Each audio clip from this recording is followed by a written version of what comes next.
சிறுகு 1 cup கெட்டி அவல், அதில் பாதி தேங்காய் துருவல், வெல்லம் 3/4 கப்பு, கொஞ்சம் ஏலக்காய் தூள், கொஞ்சம் முந்திரி திராட்சை. அவலை போட்டு வறுத்துக்கணும். ரொம்ப செவக்க வறுக்க வேண்டியதில்லை, ஓரளவுக்கு வறுத்தா போதும், சூடு ஏறுற மாதிரி.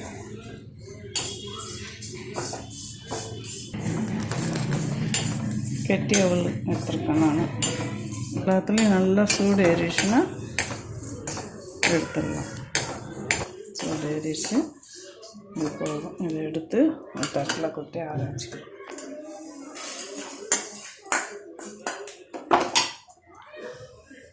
ஒரு ஸ்பூன் நெய் போட்டு முந்திரி திராட்சையை வறுத்து எடுத்துக்கலாம்.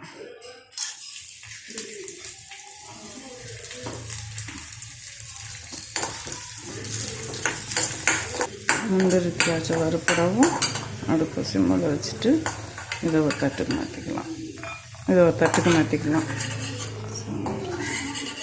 அதே நெய்யில் தேங்காய் துருவலை போட்டு வறுத்துக்கணும். தேங்காய் துருவலை போட்டு வறுத்துக்கலாம். சும்மா லேசாக வறுத்துக்கலாம். அடுப்பை நிறுத்திட்டு தட்டுக்கு மாற்றிக்கலாம்.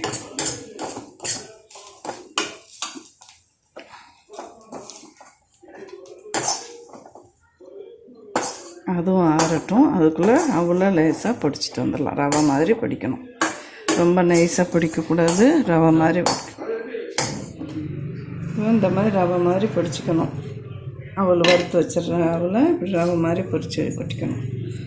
கொட்டிட்டு ஓரமாக வச்சுட்டு இந்த தேங்காய் துருவலை மிக்ஸி ஜாரில் போட்டு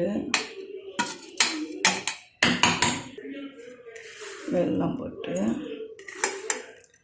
ஒரு அடி அடிச்சுட்டு வரணும். அதுலேயே இந்த ஏலக்காவும் போட்டு அடிச்சுக்கலாம். ஏலக்காய் தூள் போதும், 3/4 கப்பு இருந்தால் போதும். இதை போட்டு ஒரு தடவை அடிச்சுட்டு வந்துடும். இப்போ தேங்காயும் வெள்ளத்தையும் ஏலக்காயும் போட்டு பொடிச்சிடும். அதையும் இதில் போட்டு கலந்துக்கணும். எல்லாம் ஒன்று சேர்ந்துருக்கோம். எல்லாம் கலந்துட்டு வறுத்த முந்திரி திராட்சையும் போட்டு நல்லா கையாலேயே அவல் ரவை, வெல்லம், தேங்காய், ஏலக்காய், முந்திரி இதை போட்டு கையால் நல்லா பிசையணும்.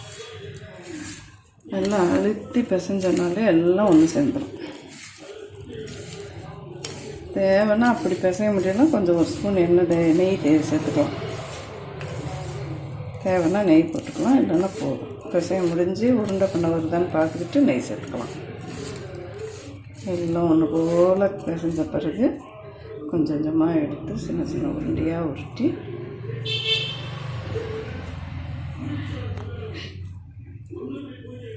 லட்டு மாதிரி பிடிச்சி வைக்கணும். கிருஷ்ண ஜெயந்திக்கு அவல் பலகாரம் செய்வாங்க. அதுக்கு இந்த அவல் லட்டு செஞ்சு சாயங்காலம் எல்லா லட்டும் இப்படி பிடிச்ச பிறகு அந்த கிருஷ்ண ஜெயந்திக்கு படைக்கிறதுக்கு வச்சுக்கலாம். அவல் லட்டு கிருஷ்ண ஜெயந்திக்கு கிருஷ்ணருக்கு பிறகு அவல் லட்டு.